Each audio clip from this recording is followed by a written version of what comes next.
Awesome. Let me just pull up the screen here. There we go. How does that look, everyone? Excellent. Okay, I can see the nods. So I'd like to start. My name's Jason Klainchar. So the Churchill Health Center is on Treaty 5 territory, which is the traditional lands of the Inuit, Dene, and Cree people, and part of the Métis homeland. So I'm mentioning this in the spirit of reconciliation out of respect for the treaty and the contributions that the Indigenous people have made to this community. You'll see in this presentation, this was our step towards reconciliation, and this is also a overview of what this community has done over the past couple of years, taking those steps towards reconciliation. So thank you for listening. I talk fast. I apologize. My presentation is about 45 minutes long, but I think you're going to see how it actually really does impact food sovereignty in the North and how we've been able to manage mental health as part of that wellness. So as I said, my name is Jason Klainchar. I'm the Executive Director of the Churchill Health Center. I can't see everybody, but I know everybody's there. My family, my parents came here in 1958. My mom came over from Poland, and my dad came over from Slovenia, which is the former Yugoslavia then. I've lived in Manitoba my whole life. I've been a nurse for 20 years this October, and I spent my whole career working in mental health, my clinical career. I came up about 4 years ago up to Churchill to help with some clinical leadership, and I never left. So this is my forever home now and my forever community, and well, I'm never leaving. So on to the fun stuff here.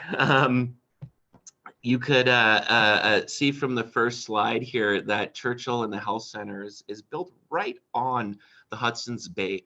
So we're kind of right up at the top of Manitoba there. And just a little overview of what Churchill actually looks like. We have about 900 people in the town.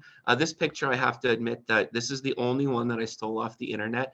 All of the other pictures you see in this presentation are actually taken by our staff here at the Churchill Health Center. So I'm just showing they're not professional photographers, but it's tough to take a bad picture up here. So we do have a bit of a tourist town. So you'll see things like we have a northern store, we have a taxi service, we have restaurants, hotels, a bank, a post office.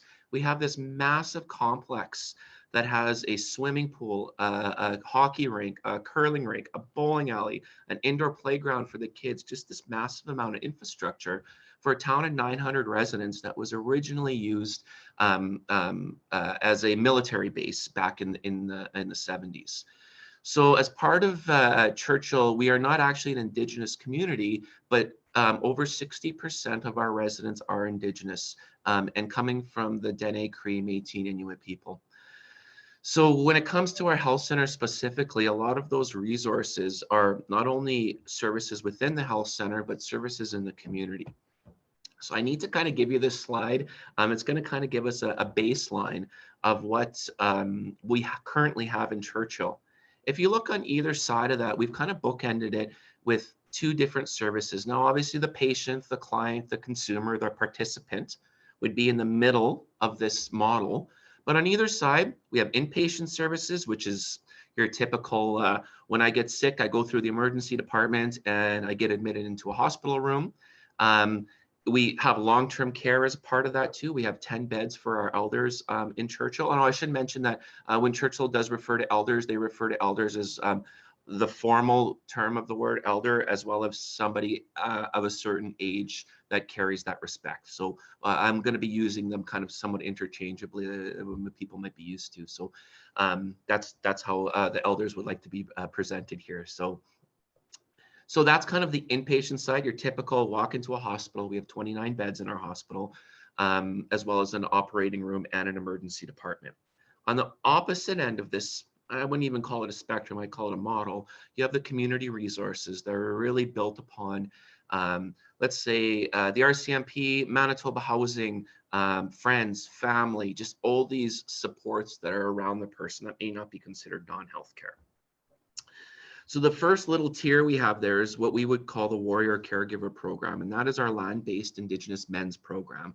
This whole presentation is about that program. So I just wanted to show everybody how it fits within this current community health model. And then I'll be talking about it the rest of the presentation, I promise you. So we have a recreation therapist in Churchill. So this is going to be a common theme that you'll also hear through this presentation, that a lot of these positions are community members that have lived in the community and are part of the community and have grown up in this community and have come back to the community. So it's really about kind of building up and creating that resilience within these northern communities, and not necessarily bringing professionals and parachuting them in to provide a service and then them leaving. So our recreation therapist, I'll use her name, Laura. She's lived her whole life in Churchill. She went and completed her recreation diploma. She came back here. Her focus really is youth. So her purpose is to try to engage youth as much as possible. She was our sports superstar in Churchill. So she usually engages the youth with basketball, badminton, and those kind of activities. I believe actually last weekend she put together a small basketball tournament, that kind of thing. And really the focus is on getting the youth involved. We've created that engagement so that the youth know that there's somebody they can come talk to who are maybe more adept at that, recreation type of stream. So she also works with the elders on the unit, and the other side of that might be something as simple as her running bingo with the elders. We'd also consider that recreation, obviously. So really bridging that gap between the generations. The next position I have there is our nurse practitioner. So our nurse practitioner, Janaea, this is a very unique position, as in it really is the first position as a nurse practitioner where we focused on mental health specifically. So when somebody comes and sees Janaea as a nurse practitioner, she's really looking at that person from a very holistic wellness perspective. So they may come see her for a physical ailment, which she could obviously deal with. She could prescribe and diagnose and all that fun stuff. But they frequently will see her also just for some one-to-one therapy, maybe once a week, maybe once every 2 weeks. Janaea also runs a few different groups. One of them is a women's group. She runs every Tuesday. It's kind of a drop-in group. Whoever wants to join in, please do. Coffee, tea, and snacks, that kind of thing. As you'll get into how important food is in our community too, definitely in this presentation. But her focus is really about bringing people to the table. We have a pharmacist on site. Our pharmacy is not only our community pharmacy, but our acute care pharmacy. Very integrated in the community. Stuff like medication counseling.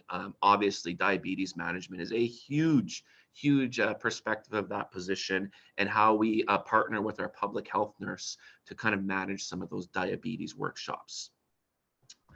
Couldn't miss the doctors. Our doctors are contracted through the University of Manitoba through a organization called Gomson Health Services.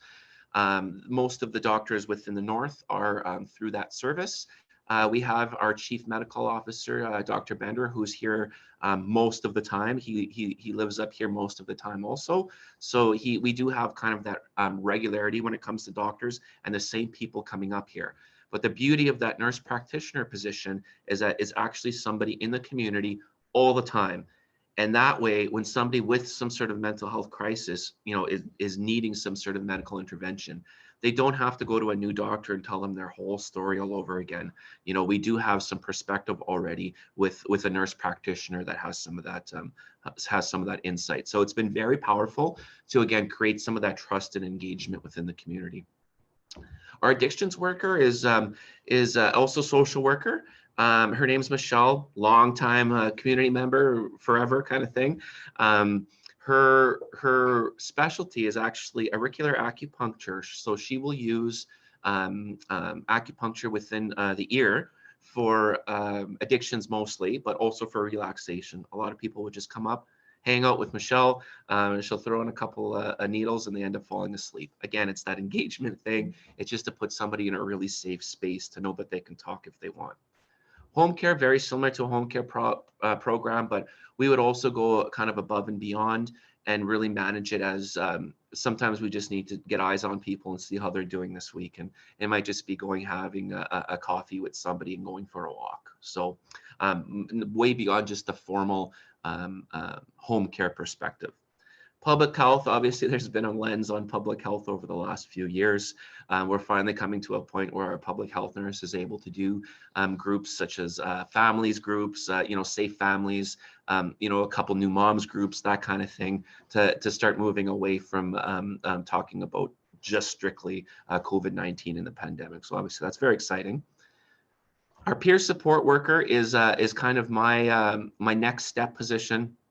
The idea of a peer support worker, and this is the concept of what you're going to see here, is that they actually are just somebody with lived experience and not necessarily a professional with all, these fancy letters behind their name. It's just somebody who's at a point of their recovery, whether that be mental health, addictions, or both, that can provide a perspective to somebody who's struggling with that recovery that me may not be able to provide. So the example I usually use on this is maybe somebody in town that has a skill that's really good at let's say, butchering moose. We may bring that person in to, teach that skill to other people, but it just provides this amount of empowerment to that person that they feel that this is something now that I could give something back to people. So it's kind of our next step, but I'll definitely get into that in the presentation too. We do have a social worker. Specialty of the social worker is also more towards the mental health side of things, but very integrated within this team, as you can see. Also, this team really does work together to provide these services to the community and to start providing these services to outlying communities. That's the baseline, and here's the fun stuff now. So in 2018, we started this journey. And it started with something very simple. We just went out and asked the community what they wanted. So as you can see here, this picture I'll just explain is snow goose. Now the snow goose is a food source here in the north. They're considered a bit of a nuisance bird on the tundra as they eat specific lichen on the tundra, which is bad. So they don't have a limit to how many you can actually hunt, which is a good thing because we do have a lot of communities that use the snow goose as a food source. So we kind of had this kind of in the back of our mind and how we were going to partner with the community, but we needed to come at it from a health perspective too. So we had 4 days of consultation with different kind of groups within the community. So, we had a group with elders, we had a group with youth, we had a group with business owners in the community, we had a group with community kind of leaders, and we all came together, we asked different questions, and we kind of got something as simple, just what do you guys feel that you need? Now, it was health services in general, but the conversation quickly moved to mental health services.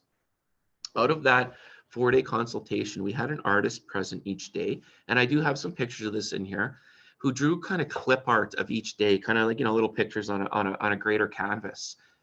And after those sessions, what we did is we took those pictures and we actually posted them in the main hall of they're framed and posted in our main hall in our hospital, because they became our strategic plan over the next 5 years. So we needed to kind of come up with a way to constantly gain this feedback from the community. They've told us what they wanted, but things change. So we developed this group called the Subarctic Friendship Circle. You could see the 4 kind of pieces that this Subarctic Friendship Circle was going to look at. It was mentorship, reconciliation, community capacity building, and life promotion specifically. So the Subarctic Friendship Circle was made up of is made up of community members across a variety of different backgrounds, and it's basically our board of directors without having necessarily any financial or program hiring, firing type of power. They're actually our consultants in the community. They tell us what needs to be done, and then we do it. So that was a really, really big step with us. And it created a path where we actually partnered with Parks Canada in 2018. 2018? Yes, May 2018. Sorry, COVID feels like everything's 10 years ago. And established a mentored hunt. So we heard over and over again in these consultations that youth there's a gap. There's a gap in culture. We knew that, we've heard that often, but we really needed to bring the youth and the elders together. So with this, our idea of having the snow goose hunt and partnering with Parks Canada, we also partnered with Ducks Unlimited. We brought the education to Churchill for the position acquisition license as well as hunter safety. The youth as well as some mentored adult hunters took that education, and then they went out to Wapusk National Park for 5 days in May. 5 days in May in Wapusk is snow up to your waist for sure, and you had to dig down into those cabins. So they hunted for 5 days out on the land. When they came back, we had a snow goose competition in our big complex in the town, and we had about 30 or so applicants who presented their recipes for judging. And we went around and everybody kind of sampled and picked the ones they liked the most. So we had over 200-300 people there. It was a massive event. And at the end of that, Ducks Unlimited provided some of the youth with some prizes and some guns, etc. But it created this trust and this engagement within the community. Another big piece we did is an elders dance that the youth of the community put on. It was a feast and dance we had. So we made this, we had it in our gym, and we did a fancy prime rib dinner for them, and we had a DJ and everything. And when I say youth, they considered me youth. I'm in my 40s. I'm definitely not a youth, but there was younger people than me. We put this dance on for them, and I could tell you it was about 2:30 in the morning, and we're like, okay, guys, you got to go, because we still have an hour of cleanup, and like we'd like to get home and go to sleep. So it was very well attended, and the elders still talk about that. So it was our way of trying to give something back to the community and really start us on this path. And that's where we finally we had our momentum. And in that same year, we were approached by the Movember Foundation, which is a men's charity. They were typically looking at prostate cancer, but really moving into men's mental health.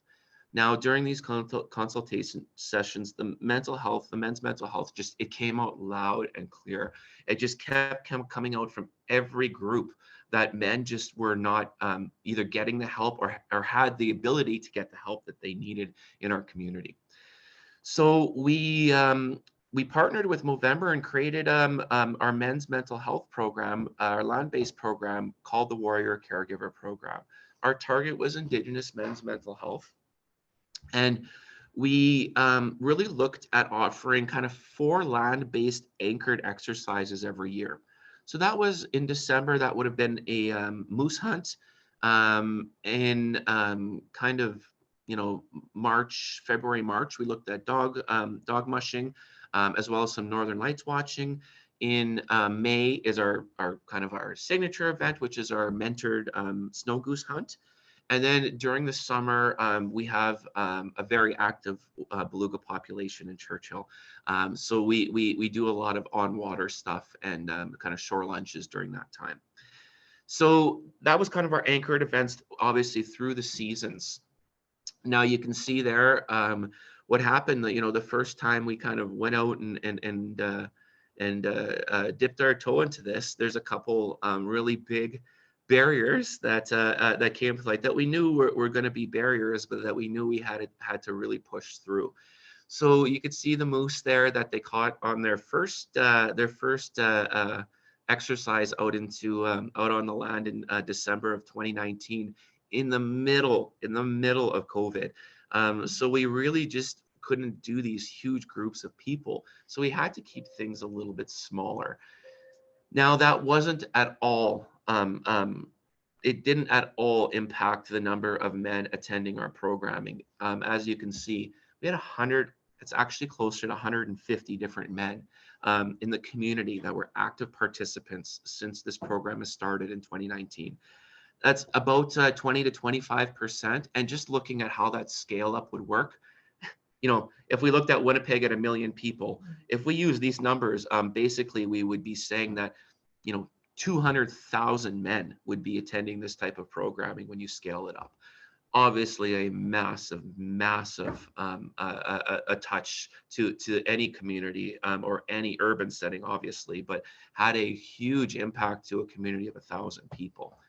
So here is a couple of engagement pieces we had to come up with on the fly. Now, one of those biggest barriers I was telling you about, sure, we could, teach the position acquisition license. We could provide guns and ammo. We could provide the skills and the education.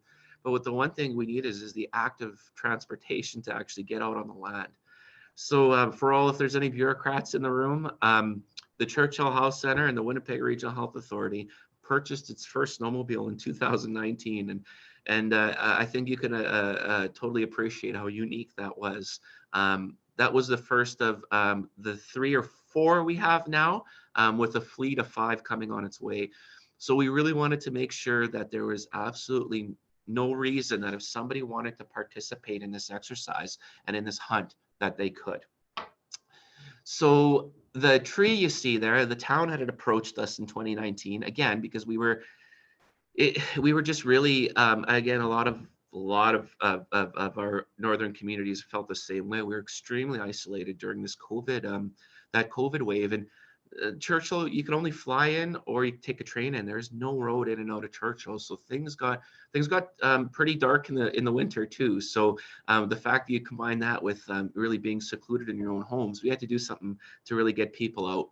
So the town had approached us to see if we could harvest the Christmas tree. So you see in that middle slide there, that's us bringing that tree back. Now, Churchill's, you could see the tree line from Churchill, but to harvest a tree that size, that's, about 15, 20 feet. That's about a 2-hour trek by snowmobile, the way the crow flies. So it was definitely a feat it was definitely an interesting one for us. So that was the first time we did that. We brought that tree back to the community and they put it up behind the backstop in our baseball diamond. Manitoba Hydro decorated it. Public Works kind of made it look all pretty. And we had families from the community that would come and take pictures in front of that tree for their Christmas cards that year. Obviously, that is now becoming an annual event, but it was the best we were able to kind of do with the information or the restrictions we had at the time. You could see as part of the moose hunt, that was the first one. We provided one of the elders in town with the moose head there. And then we had to actually come up with a way to, now that we've had some momentum, we had to engage everybody. Now, this was definitely an interesting a piece, and this is the part where I think you're going to see how that food sovereignty is something we really went after.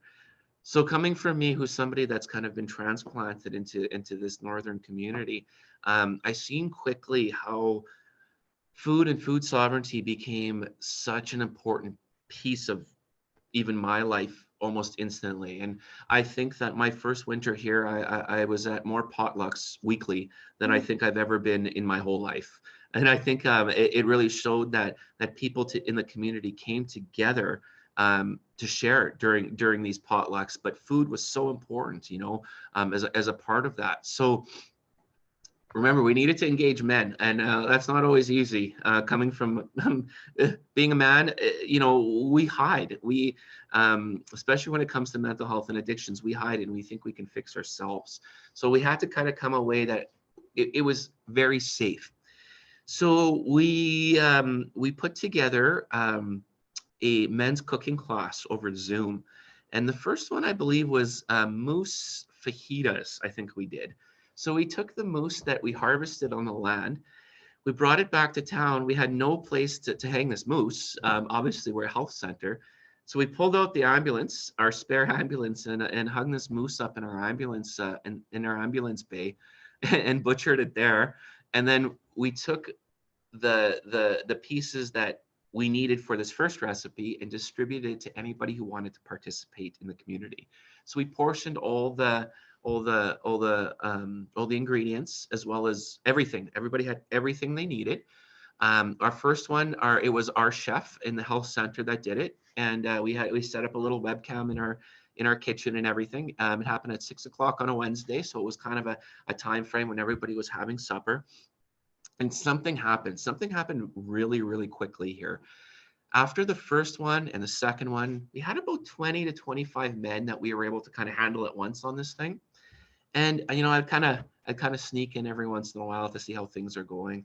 And after the first few weeks, we did a snow goose one, we did a caribou one, and you started seeing these men just naturally talking to each other. I mean, yeah, I'm not going to lie to you. We had a couple of plants in the audience that were quite willing to talk about their journey that started the conversations. But the men on these cooking classes were so excited to talk about, their journeys and what they have done for their mental health and well-being and some of their addiction challenges and how they've got past them.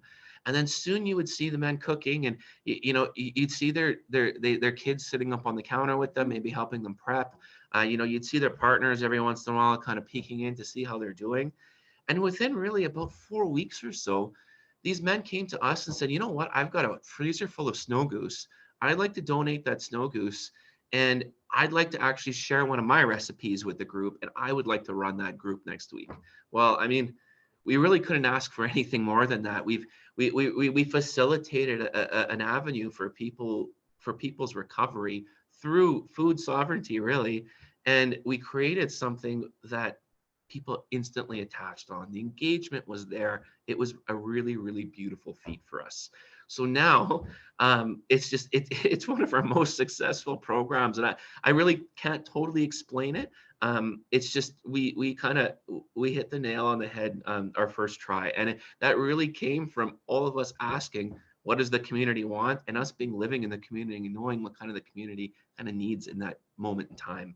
So that was obviously an exciting piece. And then we kind of started building and building and building. Now you can see we did, although this was obviously targeted to Indigenous men, we don't turn anyone away. Anybody can join in. So we all of a sudden have this community of men that wanted to learn more and more and more about culture. We've done multiple online smudging workshops, as you can see on that slide. That was open to anybody. Again, it was another way to try to bring some information to people who want it. And that was open to male, female, anybody could attend those. Those were very well attended, and we put together all of the kits for everybody to learn that skill. We do a weekly Wednesday wellness walk, and all that is our Warrior Caregiver program crew will just meet in front of our health center at noon on Wednesday. Whoever wants to join in just meets there, and they go for a walk. Now, their walks could be challenging. They'll walk out to our Fort Prince of Wales, which means you have to, in the winter, you can see from that poster there, you actually have to walk across the river when it's frozen. So it's not an easy walk. Rain, snow, it doesn't matter. They're out there walking. They've walked to another picture that I have coming up of our shipwreck, the Ithaca.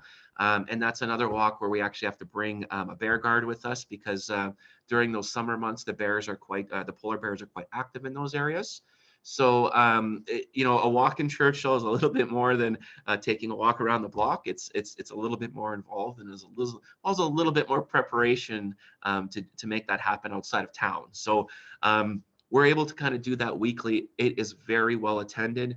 We have our people that attend certain weeks and on other weeks, and that's usually a really big event that I try to get people into. They feel great after it, and it's usually a great engagement tool for people to kind of dip their toe in. Now, I did include one of our community engagement session pictures on the wall there.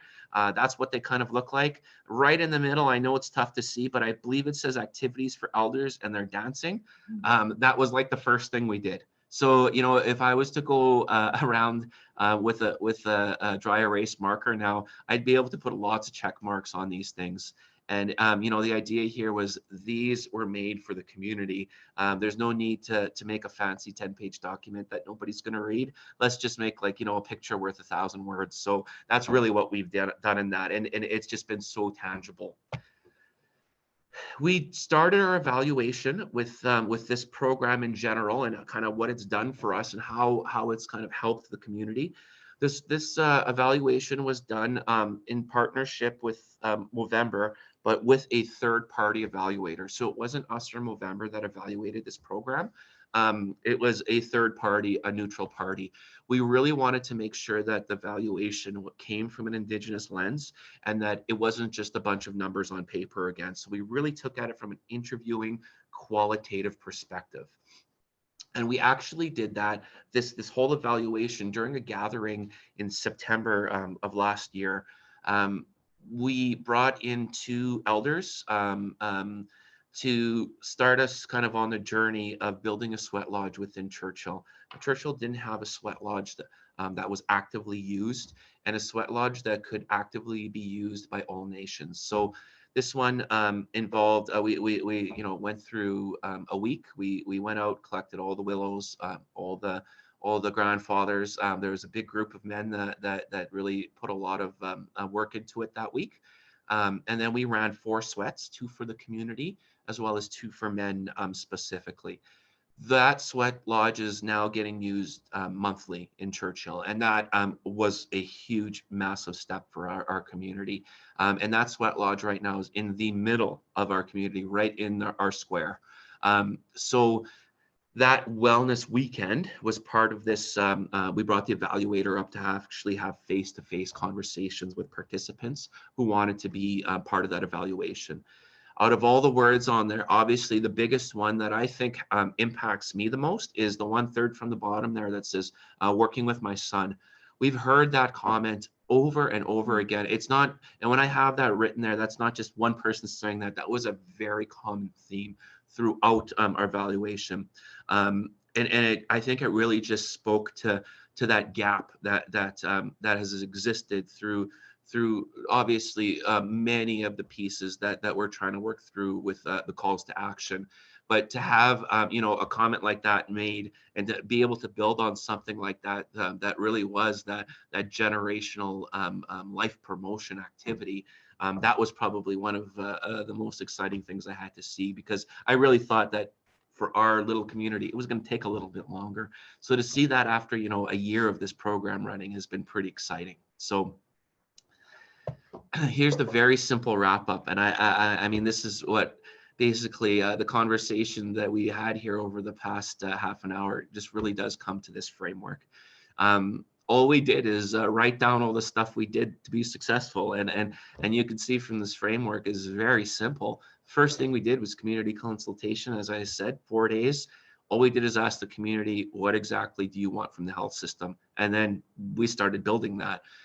In the phase 2, I talked about, that building trust was the elders dance. It was the snow goose hunt, where we partnered with other type of charities. It was working towards the community trust when it came to the Christmas tree. It was really a year of building trust. And at the same time, that phase 3, that program development was happening.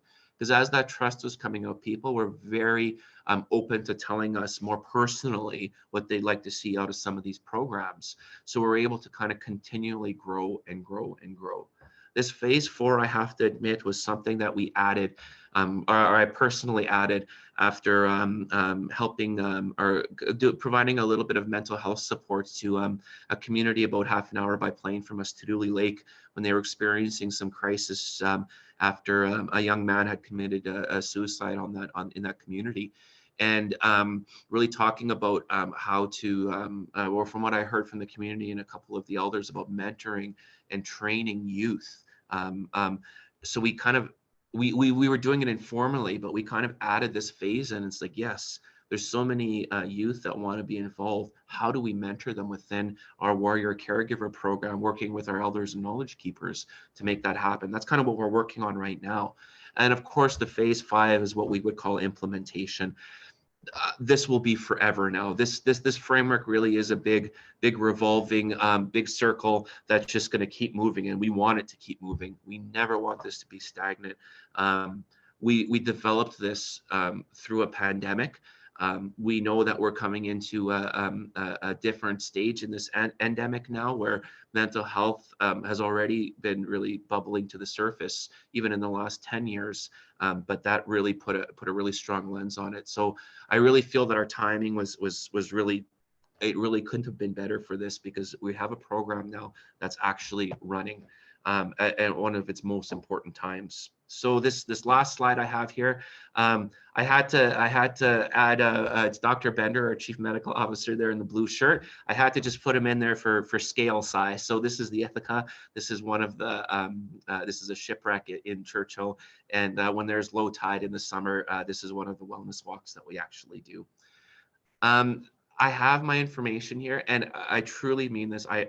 this presentation was meant to inspire as much as I was able to. I hope you see that the food sovereignty and how it fits into mental health, wellness, and community health and well-being is so prevalent. And it is just such an engagement tool that we're able to benefit from. I have this really amazing video that was done in September when we had our gathering here. Movember did bring in a crew actually from Hollywood to do a little 8.5-minute vignette to kind of sum up the week and how things went.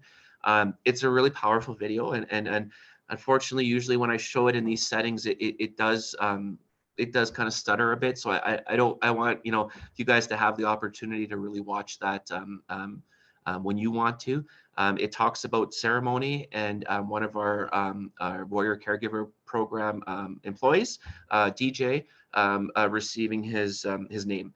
So it talks about the naming ceremony. Our elders kind of talk about some of the things that we've come to, and really just did a beautiful summary of that week. There'll be tears, but I mean that in a good way. It really is a positive one to watch. So my information is there, and again, I truly mean this. Please reach out to me if there's something here. This is just a very high overview. If there's something here that I could help with, or I could provide, or I will share everything with you. This is meant for you to steal. Please, this is meant for us to spread. And our next step is spreading our exact program into smaller communities, Indigenous communities around us. And we've really started that in the last couple of months. So I think that the success will continue to grow. We've said it over and over again, our communities are stronger together. And the more of us we can get together in this kind of plight, I think that the more we're going to take that step forward. So thank you very much. I really appreciate the opportunity. Obviously, I would love to hear any questions anybody has. I could answer as the best of my ability, I hope. Again, I apologize for the amount I talk and how quick. I got to get a lot in there. So thank you, everyone. Thank you, Jason. That was excellent. You do talk fast, but you did say you talked for 45 minutes and it was half an hour. Okay, so good. We have lots of time for discussion and questions, and I think a lot of people are, they're showing interest in the chat. The one thing is, would you be able to share that YouTube link in the chat so people can just link right off of it? Yeah, I will do that. I will. Yeah, I'll cut and paste it. Sure. As soon as we're done, I'll absolutely do that. Yeah. And Jeff, I will share the presentation with you. I'll send you a PDF of the whole thing. Awesome. So anybody could have that too. There's no secrets here. Sure.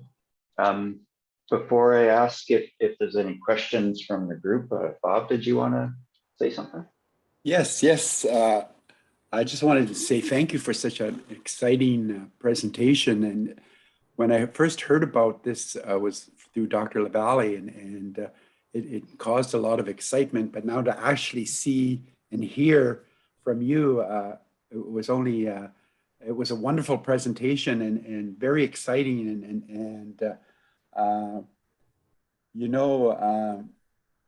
As an elder, it's been my thoughts that, our men have been ignored and they've lost their role over the years. So this program gives that role back to them, or I don't know if role is the right word, but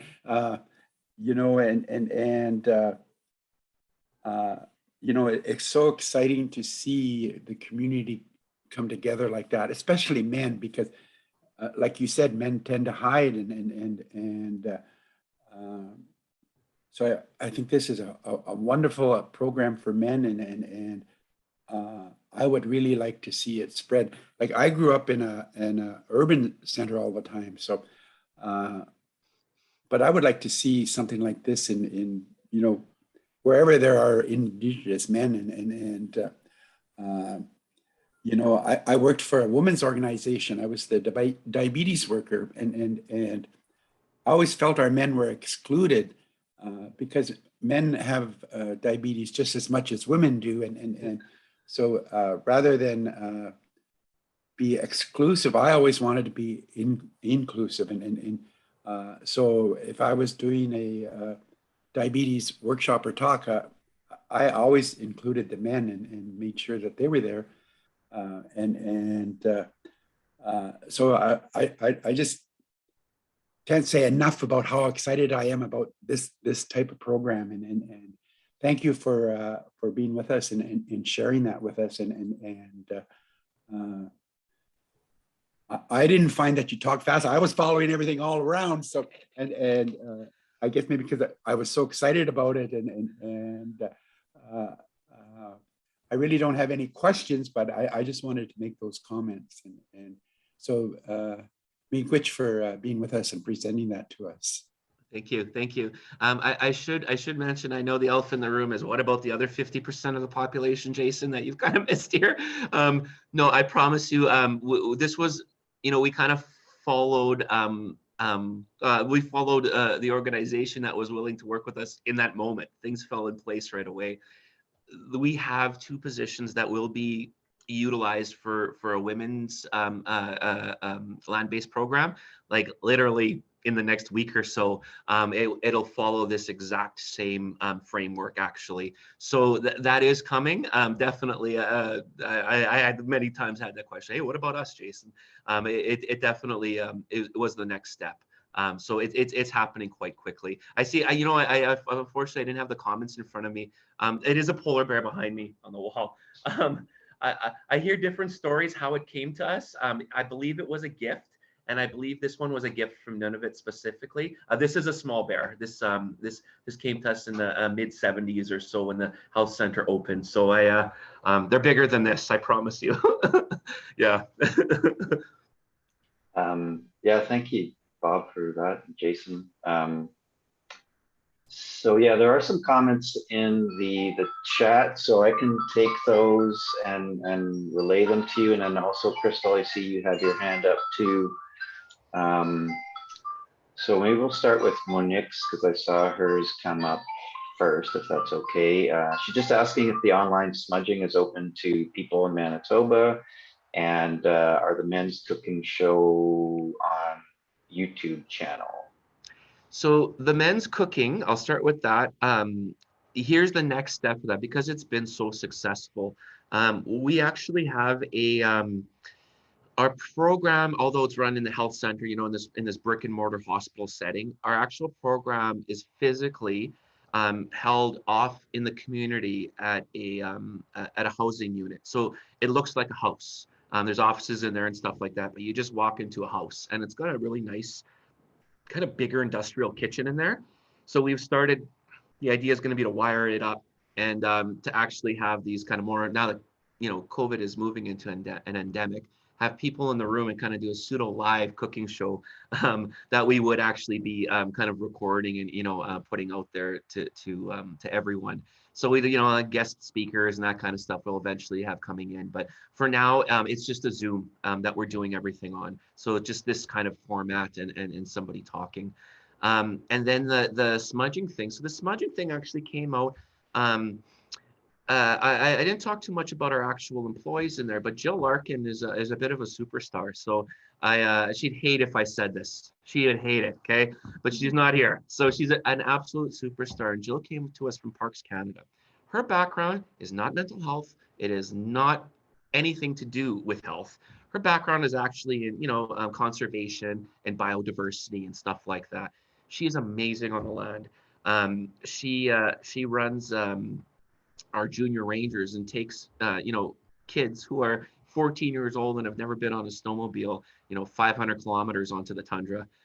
Just amazing, right? So what we did is we actually put her she's almost done. We put her through her Indigenous counseling certificate. So now not only does she have this online experience, but she actually is going to have some of that counseling background too.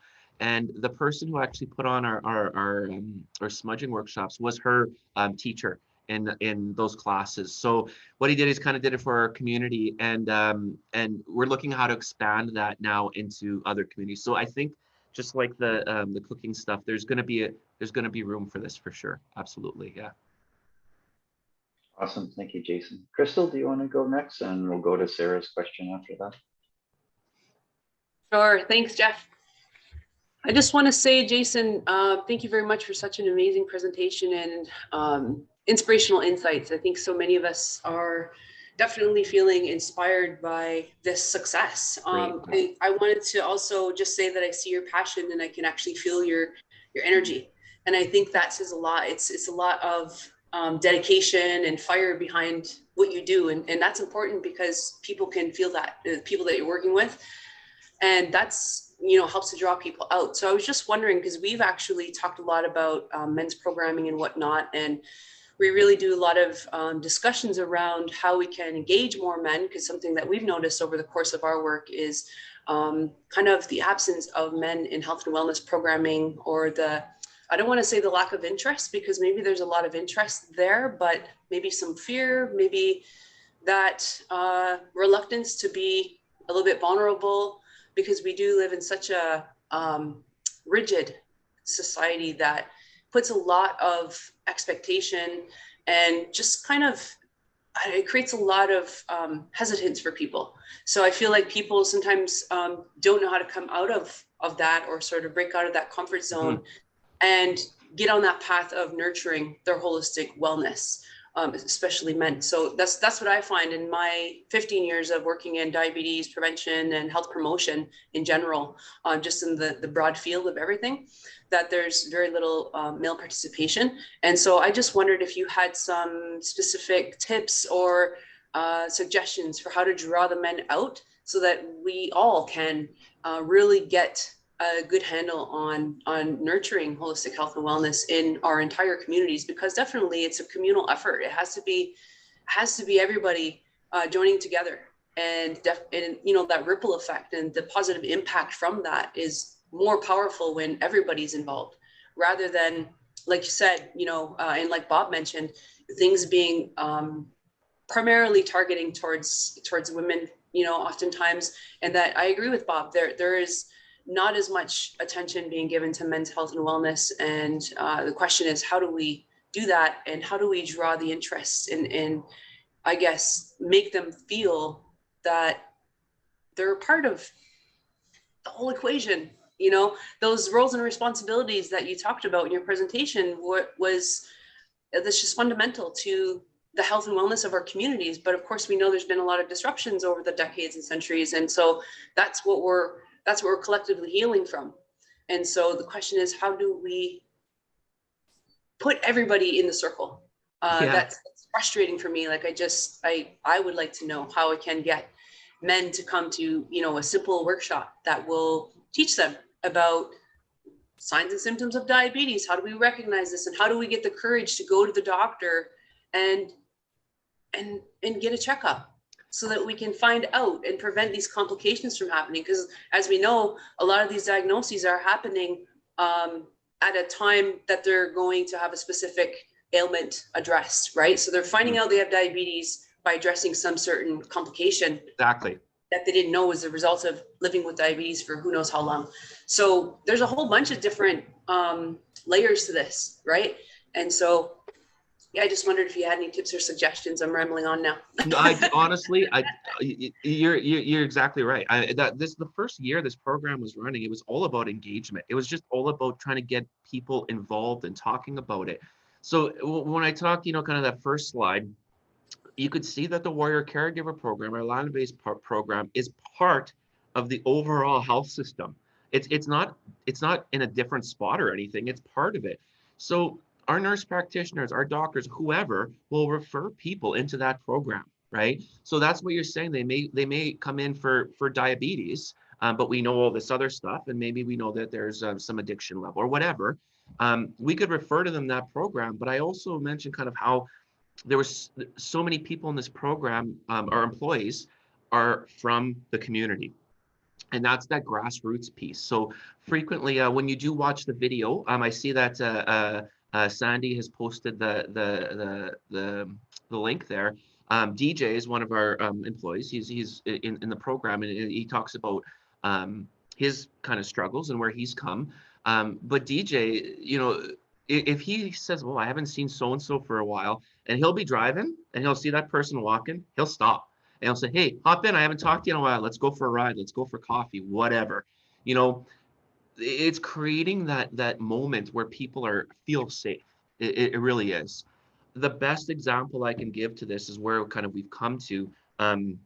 It was in July. We were doing some whale watching. We were doing a shore lunch, and then a bunch of the guys went for a hike. There was some tent rings where we are that were thousands of years old, back from the Dorset era. So they went for a walk, and we stayed with the fire. There was a mon cub bear kind of on the shore, and the whales were it was beautiful, right?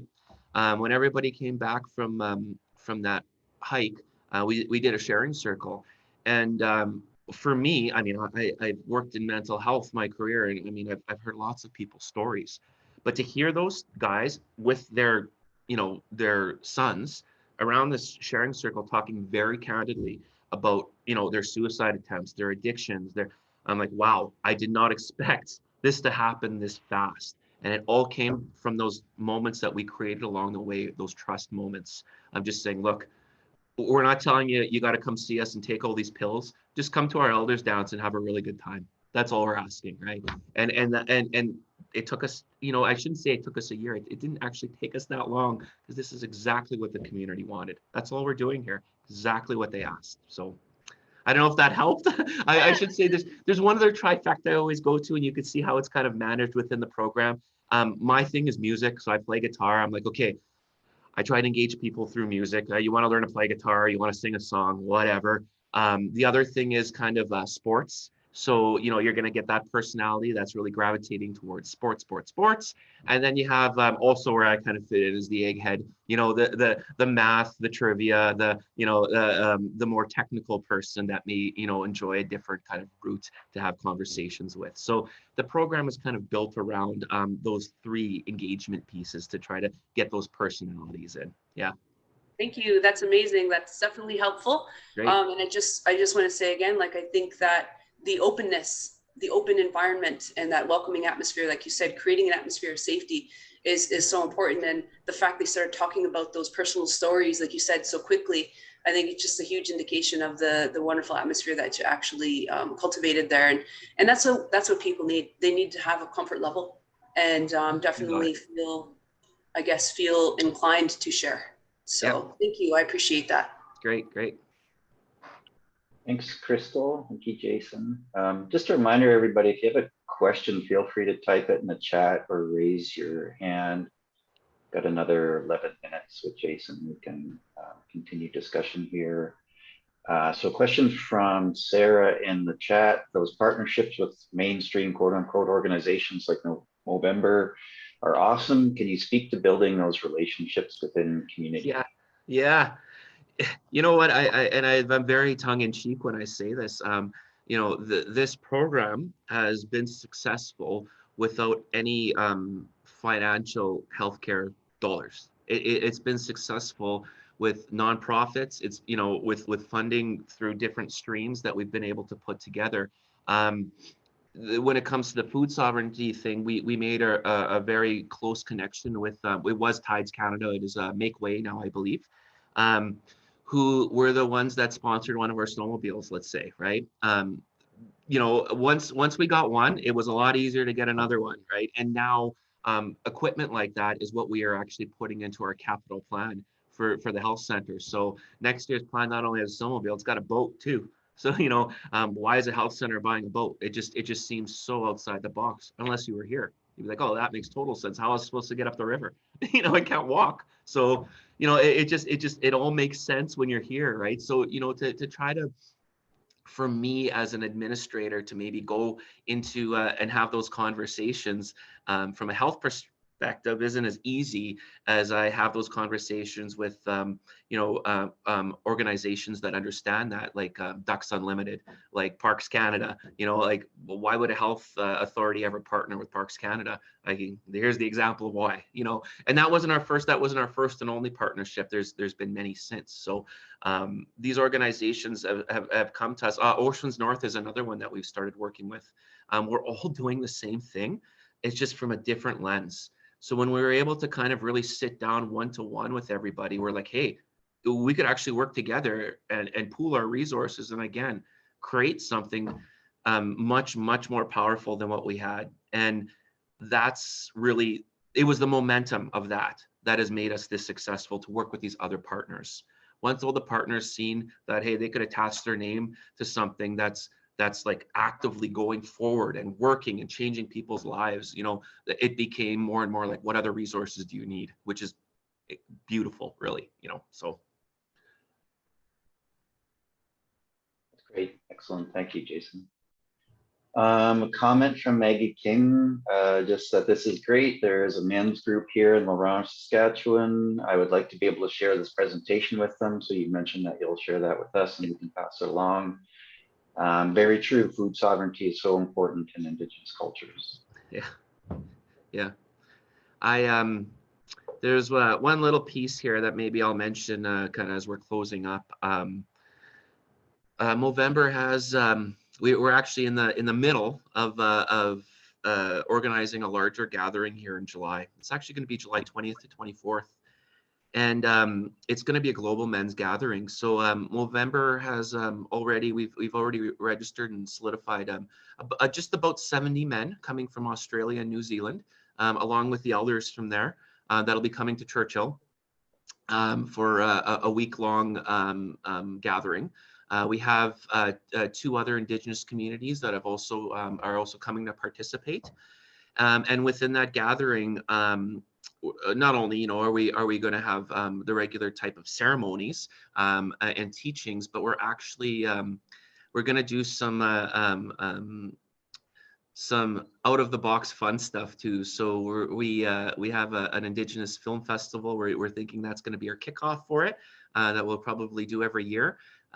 We have a group of NHL players coming up to do a little bit of a hockey camp with our youth. And it's also going to kick off our youth programming with an organization called jack.org that we will be working with, who we're going to have 2 youth speakers that are going to come up here, and they're trained to speak about their own mental health recovery and addictions and what they've kind of been through, youth 18 to 29. And that will start our chapter, but we'll start training youth within our communities to actually be able to do the same across Canada. So we're it's going to be a big week, but it's kind of going to be our kickoff to everything. We have a group of men boating actually in from Arviat that are going to be catching kind of char along the way and everything for the feast at the end. And this whole thing, we've got a whole film crew coming up. This is going to kind of be an hour-and-a-half film about reconciliation we wanted to do with this, and kind of promote it into the Toronto National Film Festival, and really show as many people as possible what we can do, you know, and hopefully keep inspiring people. The best case scenario that I never have to give this presentation anymore because everyone's seen it, right? So I hope we get to that point sometime.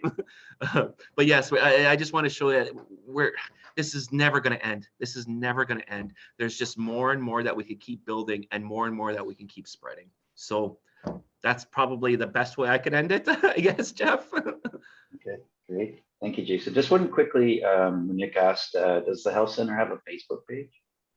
Yes, we do. We have a Facebook page. The Warrior Caregiver has a Facebook page. I think it's just as simple as searching for it. And all of our activities are actually on there. Lots of pictures too. We post lots and lots of stuff on there. And all of our like activities that we do in a week, even like, you know, one week they might do rattle making, drum making, like that gets posted on there for anybody who wants to participate too. We just did a huge fish fry this week, like just a massive amount of people attended. We have an elder up here that's doing a sweat today, did one yesterday. Just there's always stuff happening. That's healthcare to me. So that's healthcare. Yeah, having 0 admissions through our emergency department would be a perfect health system. So that's what we're working towards. That's excellent. Thank you so much for sharing on behalf of NIDA and IDHC and everyone in attendance. Thanks for joining us and sharing everything. Thank you, everybody. Please, I mean it when I say reach out to me. My email's there for everyone to use, and we could. I mean, I'm here to help. Our whole team is here to help. So we'd love to meet with you. We'd love to talk to you. And if you ever want to come to Churchill, I'll make sure you get the locals tour. Okay. Awesome. Take care, everyone.